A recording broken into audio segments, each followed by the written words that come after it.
नमस्कार. कधी-कधी असं होतं ना, की खूप मोठ्या गोष्टी अगदी अगदी छोट्या अडथळ्यांमुळे थांबून जातात. आजची गोष्ट काहीशी तशीच आहे.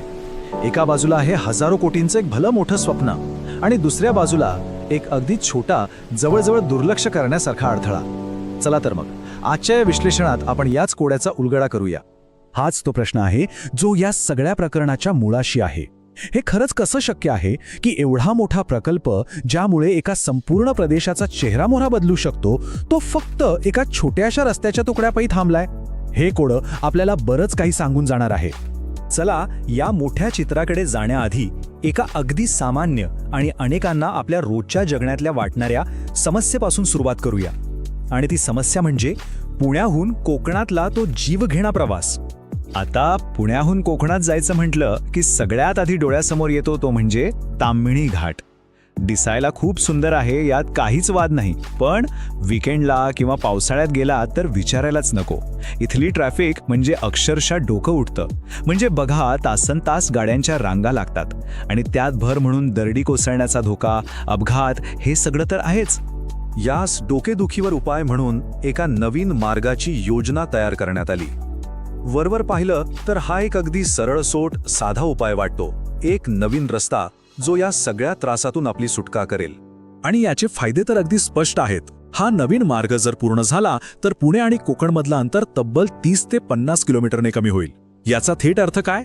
तर आपला वेळ वाचणार आणि महत्त्वाचं म्हणजे पेट्रोल डिझेलचा खर्चही वाचणार. म्हणजे प्रवाशांसाठी आणि पर्यटकांसाठी ही एक जबरदस्त सोय आहे. आता इथूनच खरी गोष्ट सुरू होते. ही कहाणी फक्त प्रवाशांच्या सोयीपुरती नाहीये. या रस्त्याचं खरं महत्त्व खूप खूप मोठं आणि दूरगामी आहे, जे थेट एका भव्य राष्ट्रीय प्रकल्पाशी जोडलेलं आहे. चला तर मग आता ह्या मोठ्या चित्रावर एक नजर टाकूया. हा रस्ता ज्या भव्य आर्थिक स्वप्नाचा एक महत्त्वाचा भाग आहे, ती योजना म्हणजे दिघी बंदर आणि तिथलं विशाल औद्योगिक क्षेत्र.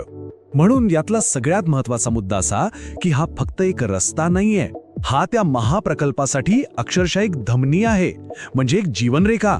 हा रस्ता पश्चिम महाराष्ट्राला थेट समुद्राशी म्हणजेच दिघी बंदराशी आणि त्यापुढे दिल्ली मुंबई इंडस्ट्रियल कॉरिडॉरशी जोडणार आहे, ज्यामुळे व्यापाराला एक नवी आणि प्रचंड मोठी गती मिळणार आहे. या प्रकल्पाची भव्यता समजून घेण्यासाठी काही आकडे पाहणं गरजेचं आहे. या प्रकल्पामुळे या संपूर्ण परिसरात अंदाजे 38,000 कोटी रुपयांची 38,000 कोटी रुपयांची प्रचंड गुंतवणूक येणं अपेक्षित आहे. आणि एवढ्या मोठ्या गुंतवणुकीचा सगळ्यात मोठा फायदा काय? तर रोजगार. या प्रकल्पामुळे या भागात तब्बल 1,14,000पेक्षा जास्त प्रत्यक्ष आणि अप्रत्यक्ष नोकरीच्या संधी निर्माण होण्याची शक्यता आहे. आणि हे सगळं उभं राहणार आहे माणगाव, रोहा, मुरुड आणि श्रीवर्धन तालुक्यातल्या तब्बल 6,500 एकर जमिनीवर. विचार करा, या आकड्यांवरूनच या प्रकल्पाची विशालता लक्षात येते. एका संपूर्ण प्रदेशाचा कायापालट करण्याची ताकद या योजनेत आहे. आणि आता आपण या कथेच्या सर्वात आश्चर्यकारक आणि खरं तर विचित्र भागाकडे आलो आहोत. एका बाजूला एवढं मोठं स्वप्न आणि दुसरीकडे एक अगदीच छोटासा अडथळा, ज्याने हे सगळं अक्षरशः थांबवून ठेवलंय. हेच ते कोडं आहे. हजारो कोटींची गुंतवणूक, लाखो नोकऱ्या आणि एका संपूर्ण प्रदेशाच्या विकासाचा महामार्ग कशामुळे थांबलाय? तर फक्त आणि फक्त 7 किलोमीटरच्या एका छोट्याशा रस्त्यामुळे. कुंभेवाडी ते घोळ फक्त 7 किलोमीटर. आता साहजिकच प्रश्न पडतो की हे 7 किलोमीटर का पूर्ण होत नाहीयेत? तर खरी अडचण इथेच आहे. हा जो छोटासा रस्ता आहे ना, तो 2 जिल्ह्यांच्या हद्दीत विभागला गेलाय. यातला 4 किलोमीटरचा भाग येतो रायगड जिल्ह्यात आणि उरलेला 3 किलोमीटरचा भाग येतो पुणे जिल्ह्यात. आणि गंमत म्हणजे या समस्येचं मूळ हेच आहे.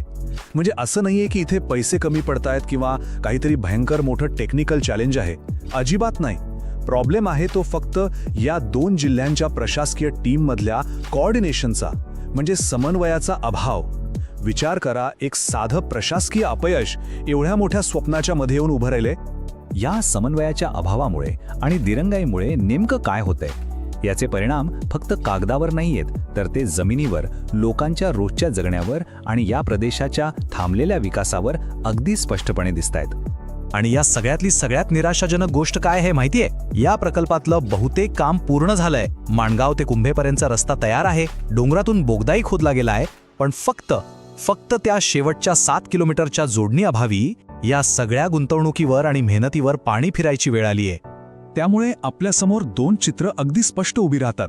एकीकडे आहे तेच रखडलेलं वास्तव, म्हणजे वाहतूक कोंडी, धोके आणि वाया जाणारी प्रचंड मोठी आर्थिक संधी. आणि दुसरीकडे आहे एक उज्ज्वल भविष्य, जिथे हा मार्ग पूर्ण झाल्यास व्यापार, पर्यटन आणि रोजगार या सगळ्याला प्रचंड मोठी चालना मिळेल. निवड तशी खूप सोपी आहे, नाही का? आणि खरं तर हेच या संपूर्ण प्रकरणाचा सार आहे. एका राष्ट्रीय पातळीवरच्या देशासाठी महत्त्वाच्या असलेल्या प्रकल्पाचं भवितव्य 2 जिल्ह्यांच्या स्थानिक पातळीवरच्या समन्वयावर अडकलंय. म्हणजे बघा, एका सूक्ष्म पातळीवरचं अपयश किती मोठ्या राष्ट्रीय प्रगतीच्या आड येत आहे. आणि यामुळेच हा शेवटचा आणि सगळ्यात महत्त्वाचा प्रश्न उभा राहतो. 2 जिल्हा प्रशासनांना फक्त 7 किलोमीटरचा रस्ता जोडून या प्रदेशाचं 38,000 कोटी रुपयांचं भविष्य घडवण्यासाठी नक्की आणखी किती काळ लागणार आहे?